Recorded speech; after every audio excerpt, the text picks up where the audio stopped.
He uses a really unique GT3 that it's 11 degrees of loft at D1 setting, so standard lie angle, and 10.25 degrees of loft. I always say it, Mikey, if you get somebody who can use that much loft and flight it nicely, you have an elite golf swing. Yeah.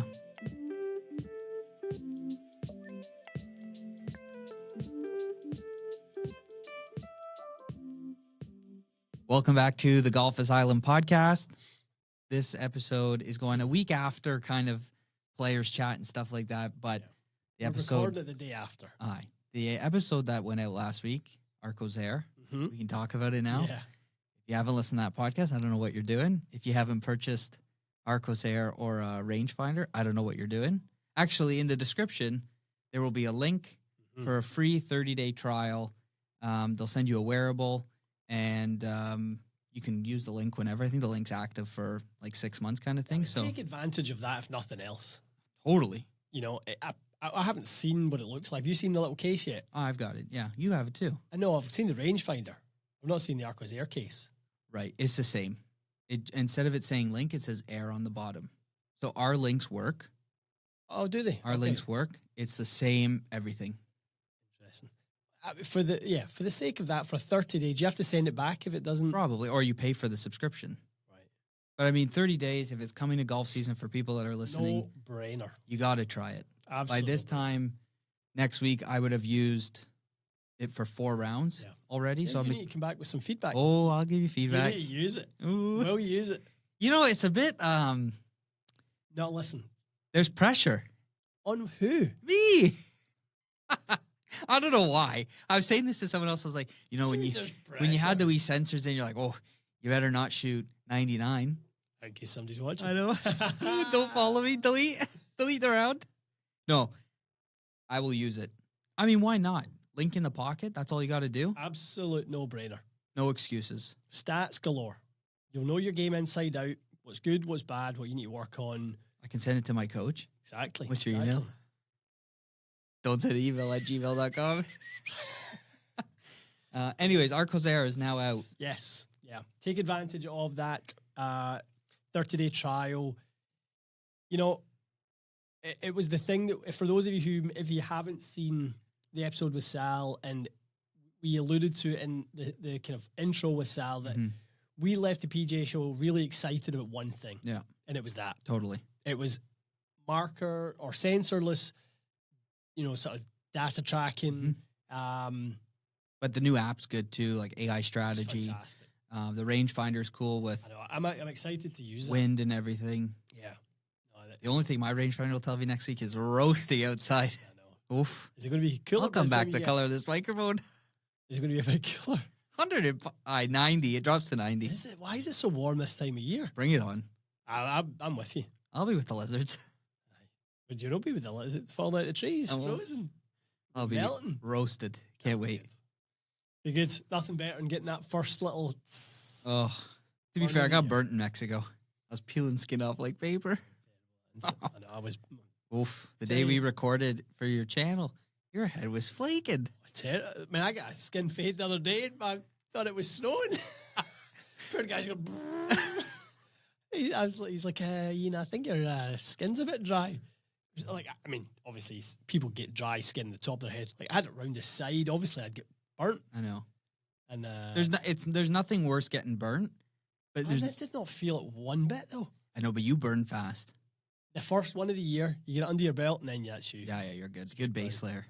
Wear your suntan lotion, folks. I just do that. Don't be like this dummy getting stuff cut out your face and arms and all sorts. Anyways, players. How would you feel about the players when all's said and done? Did you feel like it was a good one? Did you feel like it was good one? I'm an Aberg fan, so I would love to see him win it. Watching him down 12 and 13, I was like, bit of an upset. Let's say Cam Young, great backswing, so he wins any day of the week. I'm happy. Yeah. Fitzy, I thought played well. Did play well. Played really well. That Sudarshan kid from Mississauga. Yeah, brilliant. Would he finish 9? 9 for the week? 9 under, made $950,000. Brilliant. Massive. Which is cool to see. So someone who's gone through his card, doesn't it? Totally. And he gets invited obviously next year because he finished top 10 or whatever. That's huge. So good. First is his first, obviously first year on tour, so first players. Same with like with Thor Bjornsson. Yeah. His first, and obviously didn't have his best last round, but He hits it hard. Holy moly. yeah, great young player. Love his game. Yeah. Really like what he's got about him. So yeah, shame for Ludwig. I can't help but think if he had squeezed the par out, the last in the third round. I mean, he hit the most perfect drive. He was hitting on a little pitching wedge. Crazy to think how downwind it was in the last round. It was windy all Cam week. Young was 50 yards further down on that last. He'd 100 yards in. Some balls to hit the drive he hit on Sunday. Yeah. I mean, it looks that way in the end, but he started a long way right. True. Yeah. You know, and he's kind of drawn it into the right hand side. So he had a lot. He did have a lot to play with. He's just hit the perfect drive. He's also feeling it too, right? I mean, and that's mental toughness to get over rinsing one in the day before.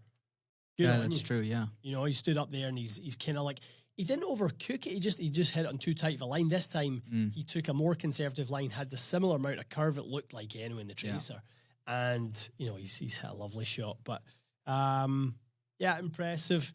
Bobby Mack, 65, 69. He looked like he was going to be there or thereabouts. He pitched one into the water, didn't he? On 16. Yeah, that's right. I mean, if he gets that up and down, you know, he's kind of right in the mix, threatening. With a few holes to go as well. What did he finish? Someone texted me on Sunday and said, I'd love to see Hovland take a charge. And right when he texted me, Hovland went backwards. Just bogey machine after that. Yeah. But no, I mean, it's nice to see when you get to this time of year, you know, the bigger names, Cam Young, Fitzpatrick's, you know, definitely one of a top 20 player, Schauffele, Robert McIntyre. I tell you, Robert McIntyre's just so gutsy. He just is. Yeah. Where's he been? But it comes to a big tournament, you know, and he's 72. Give him a sniff of it, and he's like a bloodhound. He is 65. Yeah. Then he's making a charge again on the last round. I mean, he gets it 4 under for the round through 11, and he's right in everyone's tail. I mean, he must have been 1 or 2 back at that point. Oberg starts to, you know, go a bit sideways a couple of holes after that. He just made 2 bogeys at the wrong time, 14, 16. You know, if he goes kind of really par birdie would be kind of what you'd expect to. You know, he's literally right there. But yeah, nice to see some bigger names and some emerging names. I mean, Jacob Bridgman, you know, had another good week. There's guys playing well. Nice to see, albeit he didn't play his best the weekend. Justin Thomas, you know, after shooting a pair of 79s at Bay Hill. Yeah, he looked like he was putting better, which is nice to see. Just shake the bit of rust off, isn't it? No Scotty anywhere near. No, or Rory. I mean, Rory with his bad back, obviously. Did you read that he done that in the gym the Saturday at Bay Hill, deadlifting? Maybe we talked about that in the podcast. He's learned in the past, someone who was working out like a fiend pooched his back. Yeah. He didn't work out like a fiend. How many more majors would Tiger have won? I know. He just treated his body, you know, like an athlete, not like a... It's funny, I saw like from November, December, I think I said to you, like Rory looks a little frumpy. Yeah. And now, like I saw him walking in on Wednesday at Sawgrass. Big. I mean, he's big and he looks solid again. Yeah, I think he probably was bulking. Probably was, you know, just you know, bulking up a little bit. And he said you said in that interview that you and I both saw that he's been lifting heavy weights. Why? I mean, not like he needs to hit it further. You know, and he is. He's posting 190, 191 ball speed numbers, but like why? Yeah, what for? You know, you're potentially risking the Masters. Yeah. For what? Just to maintain what you've got, you know, stay healthy, you know, longevity is obviously the name of the game. I don't understand why you need to chase that down. I mean, obviously the guy is, you know, he likes to work out and stuff like that, but that is a bit excessive when it gets to that stuff. Yeah. I mean, I think it does get addictive though, that gym stuff. I would assume. A lot of these guys. I bet you there's guys on tour who are like workout fiends, like they all go kind of to the gym at the same time if they can, and they're competing. Used to say it, didn't he? He used to say he'd go lift. What did he say? He'd lift like he'd go bench like 250 before he'd play. Jesus. I think it was at least that. You know, it was at least 250. That. Yeah. There'd be an obituary for me. Yeah. I can't even lift the bar. I know. Get foam plates on the side for you. My goodness. But just it feels unnecessary, you know. And I don't get me wrong. If you want to do that stuff November, December, but I don't think you really need to be doing it come early season, March. You know, leading into big tournament season. I mean, he's been a complete non-factor over the weekend. No, or the whole week. Sorry, not even the weekend. The whole week he's been a complete non-factor. Made the cut on the number, as did Scotty, and yeah, the two of them are just not. They're not firing. Yeah, I saw some footage of Rory hitting some iron shots, and just as soon as he makes contact with it, it's almost like he walks away from it, and he's just got the look of disgust on his face. He's like, oh, "Why are you hitting it there? Why are you hit?" Like he's not, you know, the Masters. He hits those iron shots, and he's staring it down, and he knows it's going to be inside a certain amount or whatever. Yeah. The players that just look like he'd hit it and go, "Where is this ball going?" Which is weird for him because I mean he's obviously a stripe show. Sure is. He sure is. So, yeah, Ludwig obviously was the story. He looked like his name was on the trophy with 9 holes to go and shoot it back 940. You know, that's definitely not what you would expect. And the two lads obviously at the top, and Cam Young's shot, would he shoot 33 in the back? Really, really solid back. Fitzy done most of his damage in the front, didn't he? Yep. He got himself to the turn in 33, back in 35. I did obviously, yeah. He bogeyed, he hit it slightly in the trees. Were you watching it? Yep. Now, again, you know, you're an armchair spectator. You've got no other perspective than that. To me, downwind, you've got really a 2-shot buffer on who was next, Shoffley. I would have taken that shot. I mean, he's got it to just short. I don't know why he didn't just take that shot on with a little bit more, maybe take a club more, whatever he hit out, 7-iron, he lofted a 7, just try to chase it into the green at some point. Yeah. He got himself to where he was. Now, I think that I heard him talking to his caddy about cut spin, like I'm going to need to put a bit of cut spin on it, and he probably thought he could chase it. Yeah. But even if you do chase it through the back left of the green into the water, your drop is on the green. Yeah, that's true. And then you're going to 2-putt. I didn't understand the play to leave it where he left it. Yeah, he choked up a lot on that too. Like, yeah, tried to obviously flight it, but he got it to where he got it to. But I don't quite understand. I know the bunker kind of cuts in a little bit, and maybe he didn't have a direct line to the pin. I just thought he could have got it 10 paces on the green and 2-putted a difficult 2-putt, but certainly easier than the pitch he had. Yeah, I guess that fairway does sit a lot right to left towards the water, right? For sure. But I'm looking at it like he's 13 under. Cam Young's 13 under. Cam Young is 100 yards in. He's not making worse than. No. So you've got to roll the dice a little bit, I think. Yeah. Right? And get yourself on the green to the way you hope he doesn't birdie and you can part. Now, Fitzy obviously backs himself with a wedge in his hand. Great. Even with his crosshand. I've never tried that. No. Not I see Akshay's doing a little crosshand. Rosie was kind of dabbling with crosshand. You guys certainly tried it.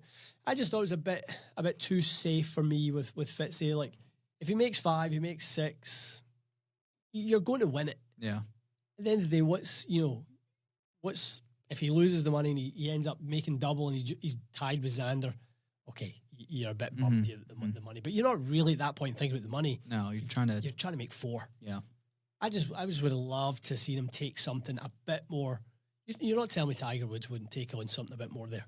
No, for sure he would have taken more. You're seeing an opportunity to win the silverware. Yeah, I think even taking it, like you said, if you take it over the green, you know what I mean? Like, yeah, I mean, I didn't look at his. Yeah, I don't even know if you could do.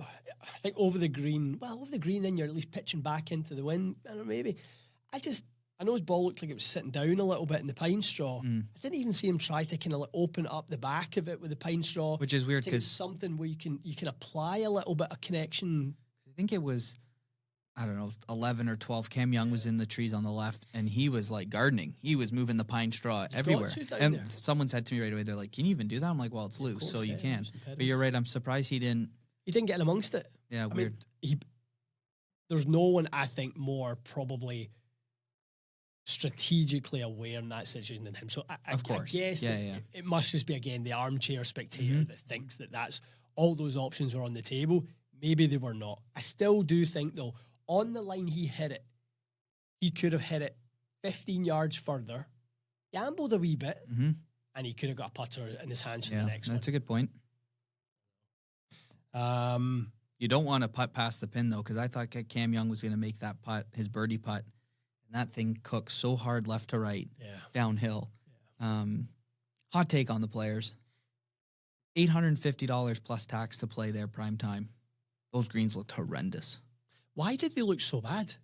When they zoomed in to some of the putts, you could see verticut, and it looked very brown. A lot of baked out on the fringes. There's brown and green there. On Sunday, they showed footage of JT winning in 21, and the greens were like bright green, perfect. Yeah. But the last couple of weeks, if you watch golf, like Bay Hills greens did not look that great. I think that cold weather that maybe screwed it, because we had some cold weather when we were there in January. That week it had snowed not far from Jacksonville. Yeah, maybe. And then they had that another cold spell. I mean, that grass is not used to freezing like that. But yeah, just watching it, I was like, those greens would be disappointing. It seemed like, because I don't know if you saw I reposted a picture that Gareth Rafalski took on one of the tee shots. Looked pure. And just like, wow, I know. That's acceptable. But the greens, you're right. They looked muddy. Especially after the rain. On Thursday afternoons, after they get blitzed with that heavy duty rain, it was looked like afterwards, it's like, these look terrible. I actually saw Peter Finch's video. He played it, I think it was the week of the PGA show. He went up to play it, and they didn't look any good then. Interesting, because they have the stuff Augusta has, the Sub Air. And I played a course with Sub Air last summer, and it was like, it didn't even rain, but they had it on, and it was like sucking as much moisture out. But the guy was telling me, he's like, we can add a bit of heat to the greens as well. So I don't know, just not the best greens. I thought the same thing. I thought they looked a bit broccoli. Yeah, nobody likes to putt on broccoli. No, that's not good. No. It's not what MD wants. Over on LIV. Ooh, Live Tour, nice. Big win for the Shambles. Yeah, I mean, it was given to him. Yeah, it's a shame, wasn't it? Richard T. Lee, Tae-Hoon Lee, our boy from... I know. Is he from Richmond Hill? Sure. Anyways, 3-putt the last. How far out was his first putt? Did you see it? I didn't see it, but I just saw the last putt, and the last putt looked yippy, jabby, and it looked like he hit it so hard. He's just smash it into the hole, and obviously nervous too. He's not on a team. Yeah, he's qualified, making. I didn't realize he'd done it in a playoff until I was doing my. Yeah, it was like to extend the playoff. So, like from that standpoint, I don't see why the nerves would be there, because you're guaranteed second. So it's like, it's a 2-footer. You just got to just hit it in the hole and then just move back to the tee and you go again. But he's absolutely smashed the thing on the left half of the hole, and I wouldn't want to see my stroke or pace on a $4 million putt at 2 feet. Yeah. I know. I think it's easy for us to say that, though. We're not playing the game at that level. I mean, that is an incomprehensible lapse in your motor skills. Yeah. To not be able to hit, you or I miss a 2-foot putt, I think we're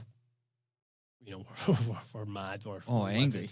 But these guys are on another level, and it's just incomprehensible that they would miss a putt like that. It was a good finish for him. Second place. Yeah, good though. He's not assigned to a team. He won the qualifying, didn't he? Or the whatever the kind of Q school is for LIV. It'd be nice to see him. I don't know if there is. I don't think there is any spots and teams. There might be one in the high flyers if Phil never makes it back. Yeah, that's weird. It is weird. So I hope he's not sick. Well, he was playing with Grant, wasn't he? Was he? Grant, okay. So it might be again. We said it. We hope it's not his wife again and stuff like that, or hope it's something not health related. I'd say that. He's at the Hopefully ponies. something else. Good, absolutely. Knock yourself out. Totally. If you got it, why not? Go for it. Go for it. Back down to Vegas and start throwing. Win play show. Hey. Seabiscuit. 4 aces on a roll.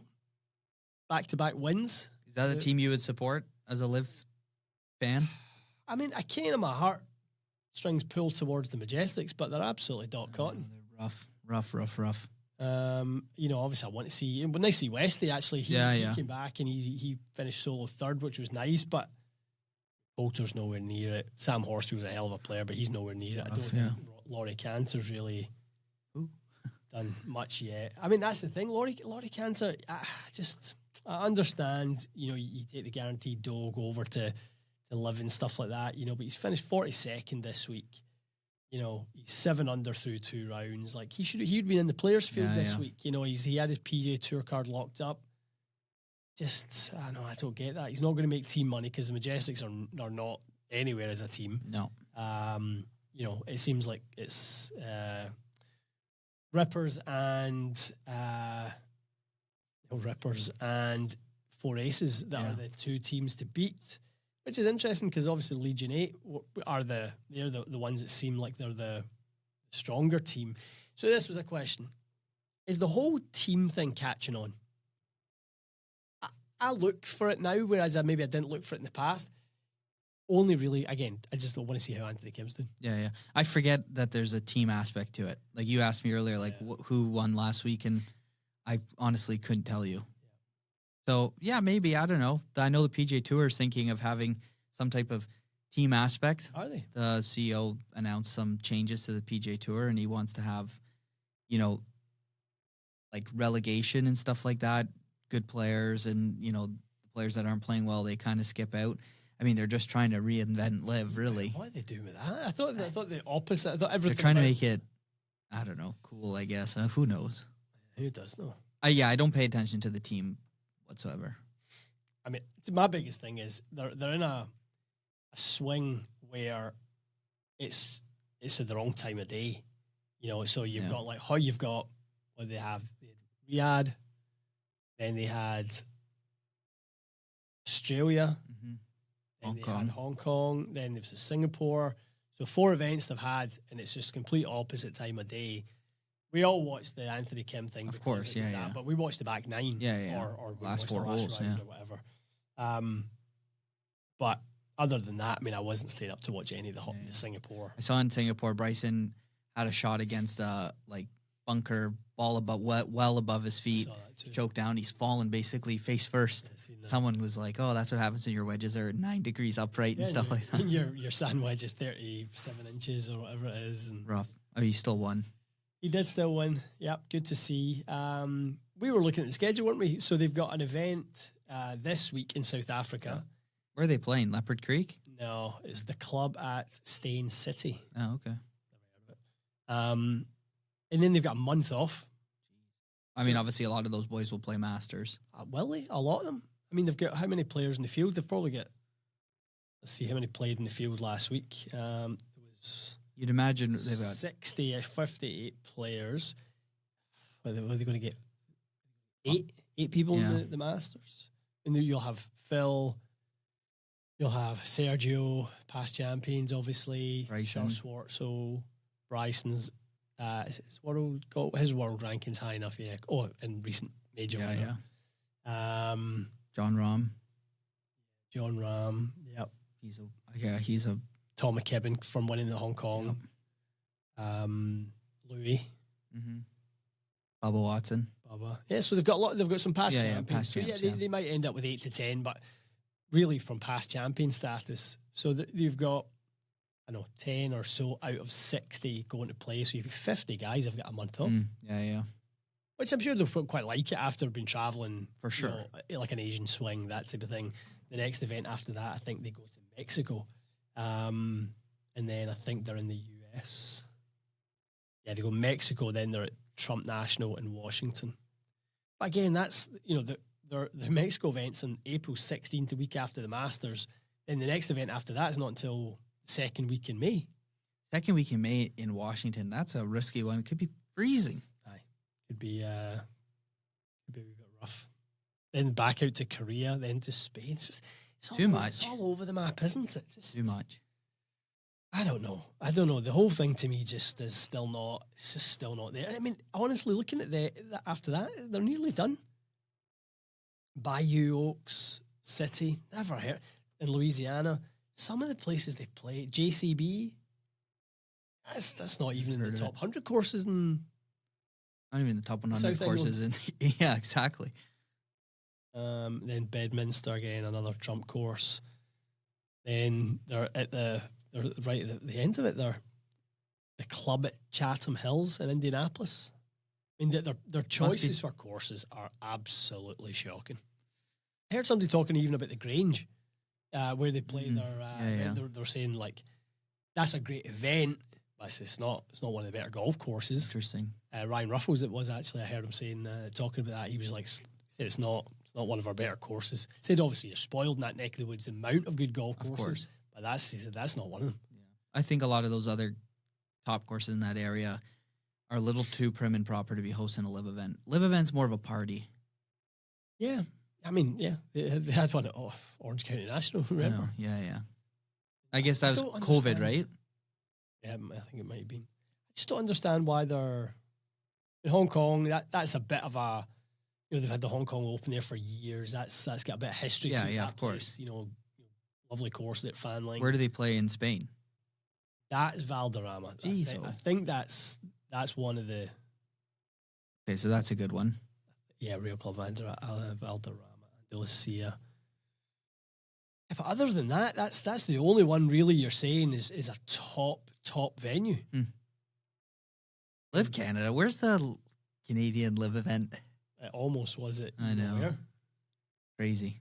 It was almost at where. I think they should start their season not in Saudi Arabia though. They should start it in the U.S. on East Coast or West Coast time, somewhere in Florida, so that people would watch. I would watch it if it was on at a normal time. I probably would too. And I think the likelihood is if you get the momentum of people watching, they'll stay watching. Correct. But the likelihood of that happening is unfortunate. So many new clubs in Florida you could host it at now. I know. Yeah, there must be something about the infrastructure that the courses just go, not a chance. Yeah. Not a chance. All right, let's talk a little bit of gear, Michael. A new segment to the podcast this week. Winners, what's in the bag? We're going to start a little segment where we dive into what's in the bag of the winners. And now we'll choose our winner. We're going to do all the winners. But this week we are going to choose a slightly unique golf bag or set makeup from a certain Cameron Young, Titleist ambassador for a long time. Yeah. He's a lifer. I mean, his dad was head pro at Sleepy and stuff, so he's going to be Titleist for the rest of his life. Forever. Which is a great fit. He looks like a Titleist player. Yeah. Nice Peter Millar clothing. He's dressed nice. Somebody said something. He could smile a wee bit more. Did you see that in the press conference where the guy said, why don't you look more happy? I mean, honestly, at $4.5 million, I'd be doing the old Happy Gilmore. You would, but what a prick. I know. Smile. I think I'd have a run. I'd be over the desk at the guy. No kidding. I'd be doing the tuna dive into the pond. Absolutely. But I thought that was a really... I mean, he's probably just a quiet cat in general, but... Like the guy, he looked, he's like, he asked my wife, he's like, I'm a really, really, happy husband. I'm a really, really happy father. Like, he just seems like a nice, quiet guy. Don't put everyone in, Tiger Woods' bucket of, fist bumping and doing all that sort of big celebration. Yeah. You're allowed to be different. Yeah.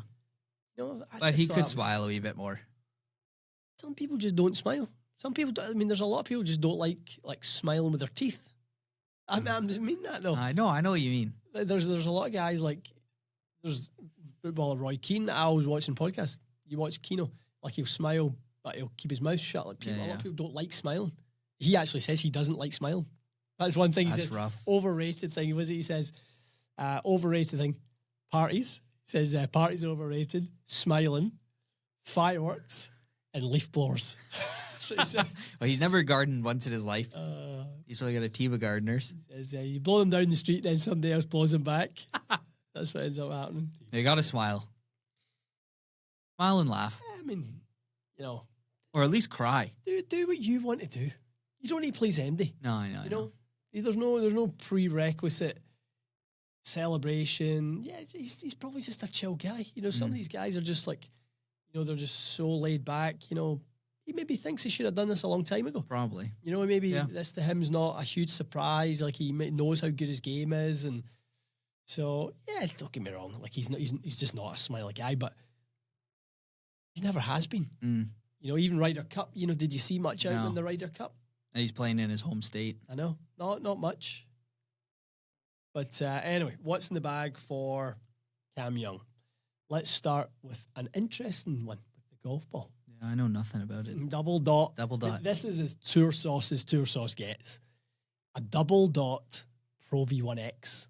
Now, we've seen the dot Pro V1, which is obviously a lower kind of spinning, lower flighted Pro V1 with a sort of softer core. This is obviously the firmer core, but the double dot, so you've kind of got the lower flighted, firmer.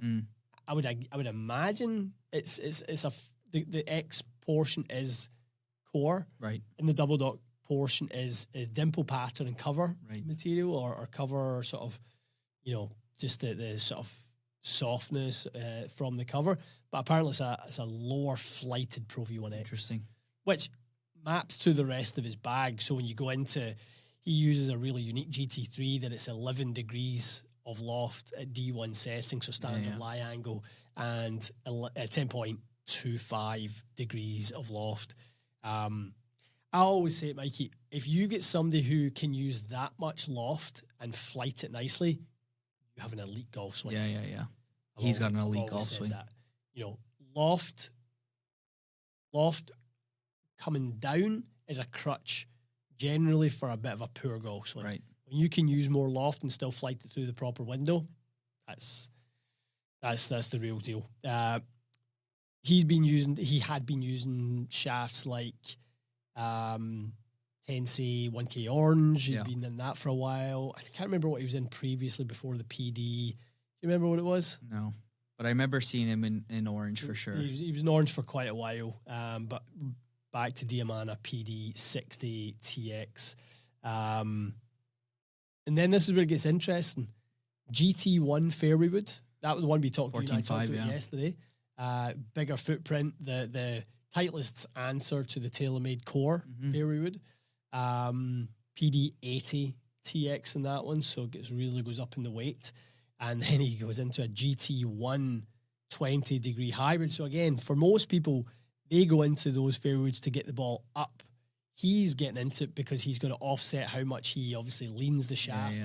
And you'll see that even more so when he gets into his... It's funny, you were talking about fairway wood / hybrid. You know, you're talking about UW or whatever. GT1 be a good option. GT1 could be an option. Yeah, I don't know. It's just something about the simplicity of bonded down there. Yeah. I say that, but yeah, I love the options of having the ability to tweak it. When it comes to his irons, he's in T200 4 iron, T100 5 iron, and then he's in his blades he's in his C31 Cam Young 6 to 9 iron. Isn't that so interesting? He's got 4 irons. Crazy. You know, but he's using sort of the help where sort for of sure, It's just brilliant. I think that's so smart. Nothing nicer than a Titleist blade, though. They so make good. As nice a blade as you get, aren't they? He's in X7s. Okay, so he's big boy. He's in the big boy shafts. You know, really obviously controls those really, really nicely. And then this is where he's very old school in his loft setup. His pitch and wedge is a 48 degree. You know, for the rest of us that are using 44 degrees to offset again the poor delivery. Yeah. He's got such an elite delivery. He's you know, squeezing that loft down. So he's truly traditional 48, 10, 52, 12. He's a high bounce guy. So again, back to the forward shaft lean, right? So he starts high loft, high bounce because he leans it nicely. Right. Yeah. Which is really, really nice. And then he's in a K-Star bent to 60, so 60 bent to 62. What shaft in his 60? He is using a X100. Okay. Yeah, he's using X7s in the others, and he's using a X100 in the Lobberoo. Then in the Phantom 9.5R, little prototype, little tour sauce, really nice little Phantom mallet. They're nice, those Phantom They look mallets. nice. Yeah. I like that. After I saw them win, started looking up the Scotty stuff, and I was like, their mallets look so nice. I like that face this year as well. Yeah. I like that. Was it they call it chain mill? Chain mill? Chain link? Something like that. Nice. Yeah. Really, really good. So cool bag, cool setup. Elite ball striker. So good. Underachiever. Starting to, maybe fulfill his potential. I always go back to something Padraig Harrington said. He said most golfers in their life will have an 18-month window where they're at their peak. I think he won at the back end of last year, didn't he? Yeah. And then that was his first win. Got the monkey off his back, and now he stepped up. His Ryder Cup, he was clutch. Yeah.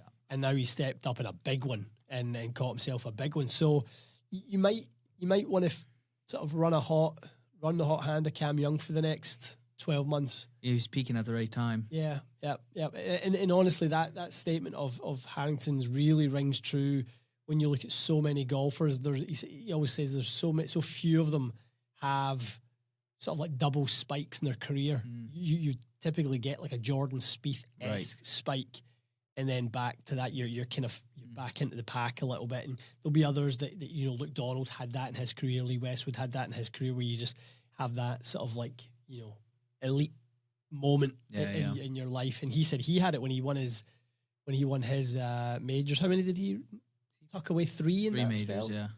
2 Opens and a PGA. And he done it in a short space of time. He won 3. I think he won 3 out of 6 or something. Lightning like in a bottle. And he said that's generally how these things go for a lot of players. He said the elite ones buck the trend, the Tigers and the Scotties and stuff. He said the elite and Rory, the elite guys buck the trend. But for most golfers who are at that level below elite, he said you'll find it. They have an 18 interesting. window. It's an interesting one. I've not had my 18-month window yet. No, you and I are yet to peak. That's good. We're trending. It's all in front of I us, can kids. feel it. It's all in front of us. Let's talk a little more gear. Titleist T-Series oil can. I'll tell you what, I know. I'm in love with these things. Oh my goodness. They're going to look rough after 5 rounds of golf. I'm going to use iron covers with them. Oh, we won't be playing with these. No, I'll take them off during the round, and then afterwards I'll just put them back to bed. I'll tuck them in and read them a wee bedtime story. Oh. That's nice. Come on. Did you see the grips with them as well? I saw the grips with them. I mean, that... I would like a set of just the grips. I definitely want to set the grips, but I don't feel I'd be too cheeky to ask for some of the grips. So get a set of irons, you get 2 sets of grips. I would love a set of those irons. I don't want to use I think is it the AMC shaft that's in it? Sending masks, something or other. Yeah. I'd get a nice set of. I told you I'd get because the KB2 and the S-Tape are coming black, and I'd get those wee nice black BB&F codes with the gold rings. Come on, doesn't that be special? They would look nice. They would look good. That would be proper. But I think after a few rounds, they'd look rough. Like when black irons came out. Oh, they've got a special PVD that's in a race car. Look garbage after 2 rounds. I don't know. I would be interested. Unless they patina nicely, then that would be good. That would be nice, wouldn't it? Leave them out on the back porch for overnight. At the end of the day, there's only one way to find out. Oh, you got to get them. Got to get a set. I was thinking that T350 4 iron, 20 degrees. Oh, boy. Did you sleep last night? Put a wee bit of thought into this. T250, 5 and 6, which is what I've got right now. T150, 7 to 9. That's what 7 to 9. And then I've got my obviously SM11. Yeah, I mean, do it. Why not? I might need to. Do it for the fans. I mean, it's for the content. What's in the bag, isn't it? Aye. What's in the bag? So we might do that. TPT shafts, a shaft that we started doing a bit more testing with. You built me one. You built me a few more than one, but you built me one that I actually hit on the channel last week. A light one. Super light, super whippy. 45 grammer. Yeah. It was kind of built for the Speed Journey series, but cheating. Listen, it's not cheating. It's well within the rules. I'm just furthering my chances of increasing a wee bit of speed because I am not using a speed system like your good selves. Stack Stack representative. Stacked, jacked and stacked. Really impressed with that shaft though, for how light it is, and it does feel soft. It was kind of hard to miss the middle of the face. You're doing that ball test for your ball bracket. Yeah. I was sitting in the back couch, not really like listening. No. Shocker. And the first few drives you hit, I was like, I might need to take a peek at this, and I could see the numbers. Spin was unreal. Yeah. Direction was like I've never seen you hit comfortable baby little draws like that. And the one thing I'll say, the one if you did miss it, it wasn't awful. No, there wasn't any. Do you know what part of it is? I think the ease of use with it. I was able to sort of cruise at like 108, 109 club head speed without really trying, and that was what I think contributed to the peppering of the center strikes. Yeah. So it wasn't like I was kind of like coming out of my posture or doing anything that was overly ridiculous. So it's very interesting that. So it's something I want to actually lean into a little bit more as to whether I do go a little bit. I'd like to see that softer. in a GT3 head for you. I would too. And I think maybe that one's a fraction too soft, perhaps. Go to a 20. Yeah. Or 19. Give them a good try. driver. But they're an interesting, obviously, company, shaft-wise. They have a totally different manufacturing process. We were the first company to bring them into Canada back in the day. Yeah. And we had the red label. So that was originally what would be considered the blue label. Then the red label came after that. Yeah. And obviously now they've got power and nitro. That blue label, although it had some issues for some people, was great for me. I loved it. You did have one of those in an M3. It was unbelievable. I still have it. I forgot about that. It was great. I did forget about that. I was just angry I was the one that couldn't break it. 16. I think I played a 16 high. Right, okay. It was great. Good shafts though. Totally different manufacturing Sold some process. TPT though. I know. My God. Well, I think they've went under the radar for a bit too long. Yeah. I think they don't really probably get the press that some of the other shaft companies, may get. And I've seen obviously them in some people's bag. I think Jason Day used one for a little while. And there's been some other players have tried it, but I don't think it's really kind of had quite the press. So I want to lean into that a little bit more and give it a better on it. I've actually got one in the. You've got powers, right? I've got powers and nitros. I've got 3 nitros coming as well, which I'll play the. I was reading up on like the difference of them. I mean, not crazy different, just a little bit more. Well, they say it's more consistent than nitro and stuff like that. Well, I think it's so they're able to obviously tighten up the manufacturing tolerances in the sense of they can keep the torque lower and the weight lower too.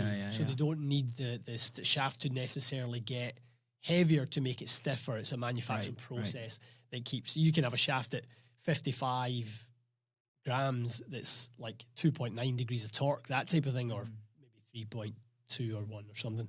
But that's what's sort of unique about it. Normally when shafts, you get in the 55, even the 55 gram X, which I play that typically, you're in like 4.6, 4.8 degrees of torque. So they do get a little bit soft in the torque. So I'll tell you, when it's built up, it looks class. Good, doesn't it? Looks so good. And it's just clean because it doesn't really matter whether you're in power, nitro, whether you're in a 16, 17, 18, whatever you're in. Same. Yeah, it looks nice. I might dabble with the 7 wood. Yeah. Change it up. Why not? Absolutely. Worth trying. I would like to try the putter shaft. The stiffest one or heaviest one. Really? The 17? 70. 17 pulse? Yeah. Yeah, they're our good friend Chris Risto, he the first thing he said to me, he's like, did you try that TPT putter shaft at the show? I hadn't putted with it. He said he loved it. He was an early adopter in old BGT back in the day. He was, yeah. We built a few of those for him. I know. All right. Ian asks Mike. Mike asks Ian. Do you want to go first? No, go ahead. Go ahead. My questions for you today, Michael. You said you had 4. Well, I kind of missed it last week for you. You came prepared, and because we had Sal on or whatever. Aye. All right. Question number 1. What would success look like for you on the golf course this year? What would you deem this year to be successful if said thing happened?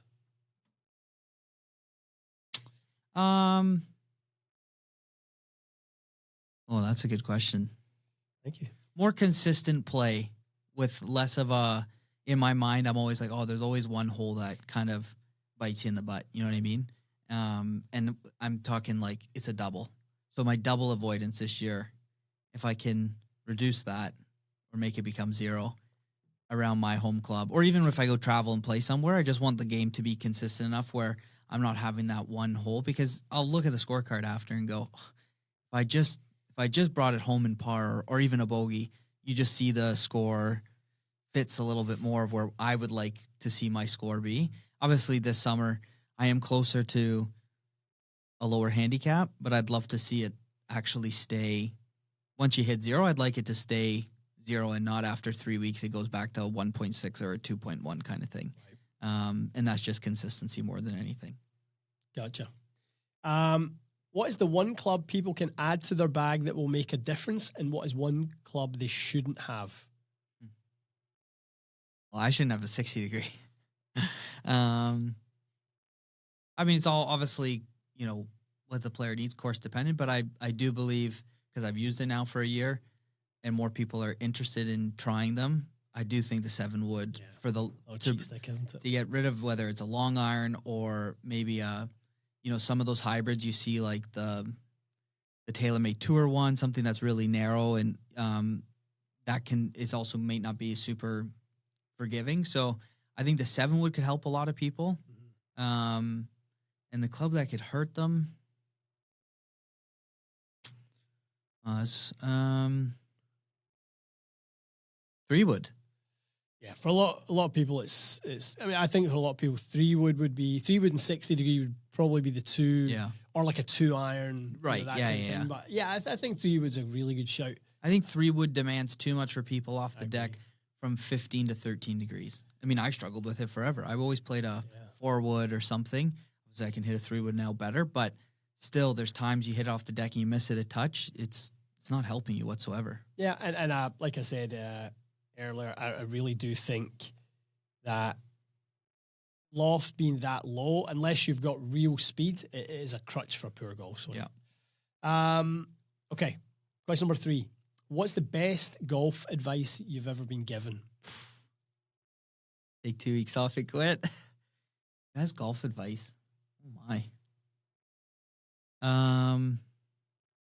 Somebody's taught you or told you, and you kind of went, "Oh, never thought about it that way," and then you applied, and it made a big difference. A few summers ago, when Jose was still here, and he was playing golf, we played, the 3 of us, and like my bunker game was nothing. Like I just struggled out of the bunker. Yeah. And you and him kind of like, we went to the bunker, and he had some really good like takeaway tips of like weight forward and like playing with the club face, lining up your shot with the club face, and then setting into the ball. Every time I get in the bunker, I can almost hear his voice being like, do these 3 things, and it's made my bunker game a heck of a lot better, which is nice. And then I'll say like little things, like stuff that we've worked on together, whether it's alignment. Obviously, my alignment has been horrendous forever, which it feels comfortable for me, but it doesn't help my swing whatsoever. Yeah. And recently, when we were away, when that whole aim the feet a little bit more left, the par 5 at Tranquilo. When I hit balls in the bay, it's like stuff comes out of the middle, like the flight's nice, it feels good, so it feels like I could hit balls for hours. But when you're struggling hitting balls with bad alignment, I just never want to practice. Yeah. So cleaning little things up like alignment, I think extends the interest to want to practice, and it's going to feel or act the way you want it to act. Totally. What's the one thing people would be surprised to know about you? I'm a nice guy. They would be surprised. I don't know. What's one thing you think that people would be like, "Oh, I didn't realize that about Mikey"? That's on the spot. I have no clue. What do you think? That you love an open house. Oh, I do love an open house. No, and that's not just a local open house. No, anywhere. If you go on a vacation, if you and your family go away. Listen, I come from a real estate family. I know. And we always joke, if we're in Florida, we were playing at the Four Seasons, and there was a sign for open house. I love an open house. You go for how you nosy. 3 beds, 2.5 bath. I love the specs. I'm on Realtor.ca all the All time. the time, just seeing what's going on. Ah, it's great. I think that's one thing people would have no idea that you. Yeah, you that's a love good. an open house. That's true. I do love an open house. Nosy. Nosy. Honestly, nobody's more nosy than the Michaels. I love the gossip. Loves it. Absolutely loves it. That's good. Good question. Okay, my question's gear related. Okay. Are you officially giving yourself a time limit this year on when you will not tinker? Now, I know we get sent gear throughout It's the a year, good question. That it really is. but for your playing bag, what's your cutoff date? Like for me, I want to get to the course. Well, we won't be playing April 1st, but I always say April 1st. I kind of feel the same. Looking at the calendar right here, so that gives us 2 weeks. That's nuts. 2 weeks it gives us to kind of get things in order. I'm tinkering most days with different things. You know, we're talking wedges yesterday, Yeah. and I'm looking at my SM10s, my SM11s. I've ended up taking 2 of my SM11s out. I've ended up putting the 5460. Was your run over by FedEx as well? No, mine looked okay, but when I sit them and I kind of do the check, I actually thought all my SM10s looked better than my SM11s. Interesting. And then I looked at last night and went, no, my 44 SM11 looks better. My 49 SM11 looks better. But my 54, I actually think it is 55. That's the only thing I might need to get checked. But that leading edge has been straightened on my SM10, and my K-Star looks unbelievable. Yeah, that K-Star is nice. I had a really good year last year with that thing. So I've kind of got 2 SM11s, 2 SM10s, but I'm just like, is it going to make that much of a difference to me? Should I just like use my SM11s and just kind of get used to them? So yeah, I would say I've got one sort of query out about one club if QI4D tour, if there's a 16.5 tour head. Yeah. That's one I want to find out because I'd love to play that 15. To your point about, I used to love a 13 degree three wood as much Jet as speed. anyone. Jet speed, still got that one. 2 of them. And Sim had the your Sims were 13.5 good. rocket head. I've got a QI10 rocket head as well. But now I'm actually looking at, I would like a 16.5, maybe turns down to 15.5, 2 degrees open with the face. And like 42.5 inches, I think that would be really good. So go like, depending on the course, like 4 wood, 7 wood probably would be the combo. But that's the only bit really in the bag I have doubt about. I'm actually really solid elsewhere. I need to, the head covers need to just calm down. So yeah, I think that's a good. You say like Masters weekend is kind of your cutoff? I'd love to say April 1. I would. Yeah. I would say 2 weeks time. I think I'll have a good idea. The problem is then I'll go down the basement. I'll look at QI the Quantum Triple Dime Max again. I go, that's so nice. Yeah. So nice. But I do need to make a call on it. But then Titleist is going to come out with a new driver, and we might be seeing it in April. I know.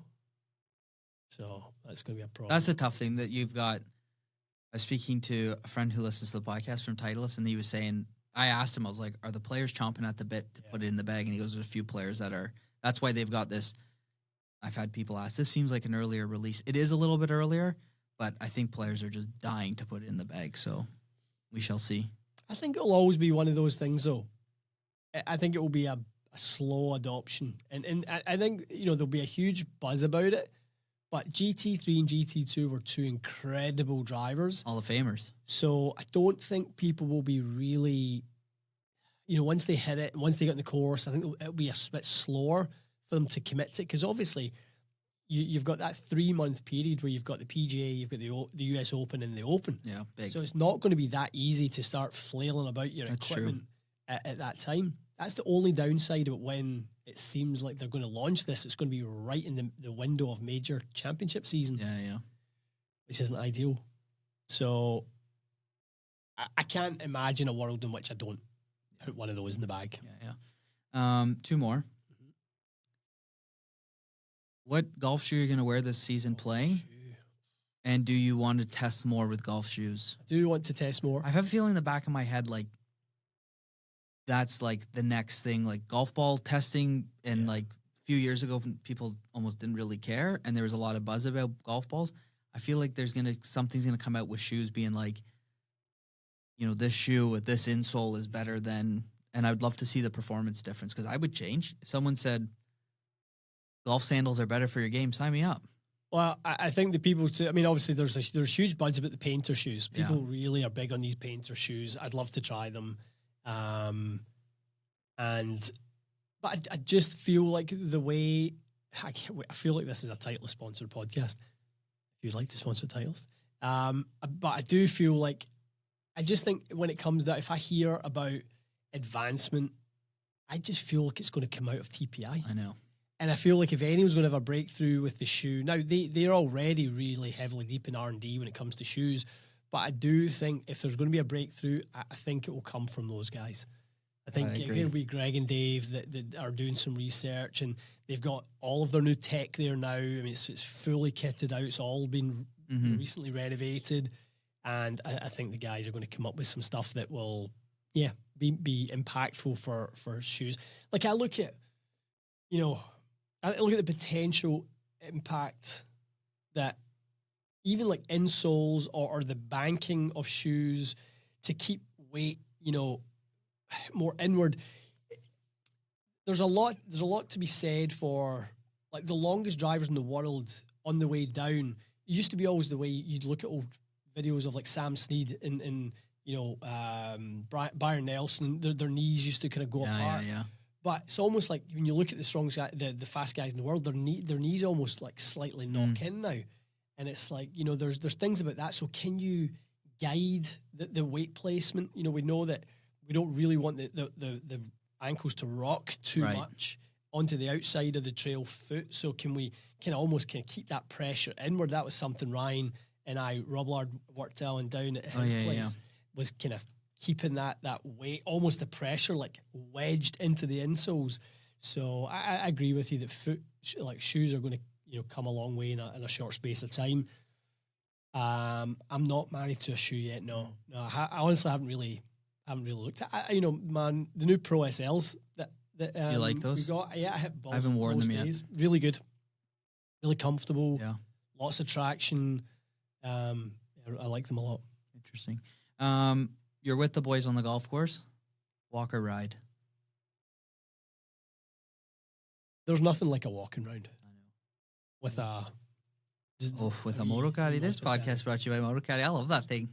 Moto Caddie. I mean, I can't imagine a much better day than a nice summer's afternoon. You're out with the lads. You're able to all walk it. Whether you're single strapping it or whether you're Moto Caddied up. That's a better way than riding, and that's the way. Took the dust cover off the Moto Caddie the other day. It was sitting in the garage. The battery's in the house. Yeah. That thing has, it's changed just because I used to carry, and then I started using the click gear thing at the club. But the Moto Caddie, GPS on it. It's brilliant, isn't it? I mean, would the remote one be great? Probably.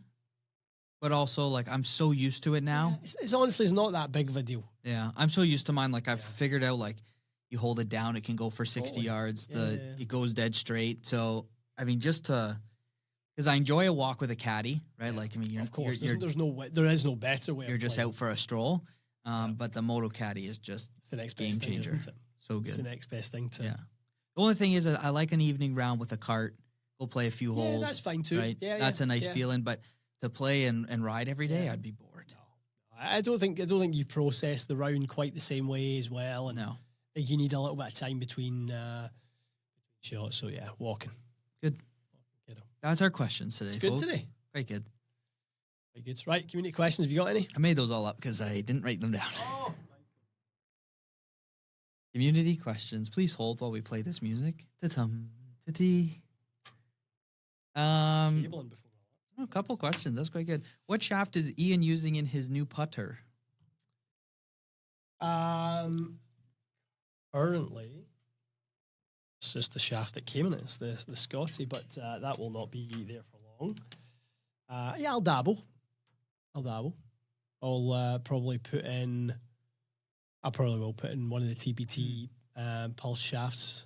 I've still got some Mitsubishi P series. I've still got some of those at home. Again, I don't want to. We talked about putting yesterday for me, it's not something I really need to overthink. Right. Yeah. I'm a decent enough putter, so I'd like to get it set up and then stick. Good.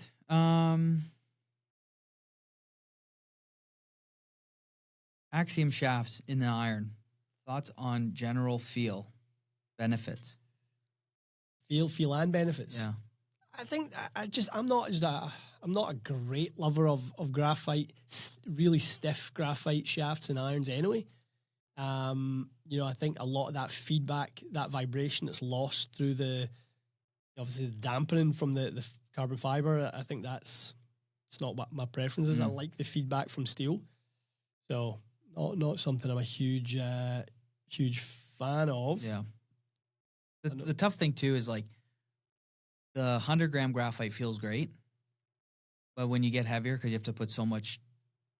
You look at the wall thickness in some of those, Just those they feel 125s and stuff. You can't like even put tip weights in them. They're pinholes in the bottom. Yeah. Jojo asked, trade-off between look and feel and performance in equipment. What's optimal and when to change? Trade-off between look and feel and performance in equipment. I mean, nowadays everyone's making good stuff. I mean, I don't really think anyone's making bad stuff. I don't think people can make bad stuff. All their engineers are all smart people. Yeah. But there's dummies like us that test things to the nth degree, Totally. and you call it out when you see it and that type of thing. So I think to a degree, it's all good. You kind of pick your poison of kind of what levers you want to pull, and then obviously you've got to drill into the look of it. But even if if you're if you need the ping stability that you don't get in some others, the LST is much more compact looking than the 440K, that type of thing. So if that's your preference, you've got a direction you can go, and it's still so stable. Obviously, Titleist is classic. TaylorMade, TaylorMade still to me it's a good looking driver. I don't think it's in the great looking category yet. For me, again, we talked about that silver top line is still a problem for me. I don't want to see that. I'm not sure if their feedback in player testing is that their players love to see that. Yeah. I'd love to see a QI4D that didn't have that. I'd love to see one that had the availability of some of those different faces, obviously, that some of the guys have. I'd like to play around with that option-wise, because the one out on the shelf I like, I don't love. Yeah. Jaffa Cake. Thoughts on the... I like a Jaffa Cake. I don't. Oh, they're lovely. Is that marshmallow? No. Is that orange? It's orange. I'd like that then. It's nice. I like a wee Terry's chocolate orange. That's nice. Thoughts on the TRS slider training aid that's all the rage? I never even heard of this. TRS slider training aid. I know the TRS, it's like the bands you put your arm in. Is that what it is? TRS slider? Slider training aid. You love a training aid, so it's a perfect question. See if I'm looking at the right things out. Call it TRS slider. Yeah, so it's the Robert Rock thing. Oh, okay. Yeah. So I'll be honest, I'm not a fan of those things. I think that... That's like this thing, right? Yeah, I think I'm a bigger fan of the the Tour Strikers at Smart Ball. Yeah.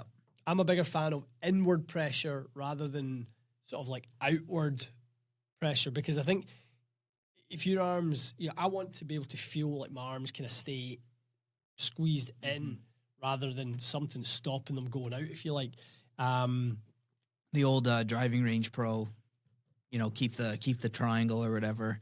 I also don't think that you want to minimize your swing radius either. I think getting a little tight golf swing, you need a pretty big engine like a John Ram. I mean, obviously that's tour level, but he's got a huge engine, so he can have a shorter, more compact arm swing. I don't think the rest of us really have that. I'd be more inclined, to be honest, to go the other way. A friend of the podcast and a friend of the YouTube channel, he's his company Downshift Golf. He sent me a video last night of Fast Eddie doing this thing where he's kind of like pulling on this band, and he said like pulling on this band kind of gets that trail arm in the position. He said that's where you want your Interesting. your trail arm to be. You certainly don't want it. No, in against there. you. That's you know that better than I anyone. know, V2X. You don't want that. I mean, you look at the. Send me that video. That's brilliant. What Really, kind of really band? Like the colored good. Just ones? anything. Just really any band that you can pull like a bow and arrow, and then you extend the trail. All right, Robin Hood, relax. Robin Hood, riding through the glen. You're my wee merry man. I'm not a huge fan of those types of trainees. That TRS slider, that's not for me at all. I think golf instruction needs to go the other way. These things have been about for years. Years, yeah. It's just because he's put his name on it. There was a thing called the figure of 8. You put 2 loops in. Yeah, you know, there was that. Remember that shirt? Aye. That orange shirt, and you keep your arms Yeah. stuck. Again, all these restrictors.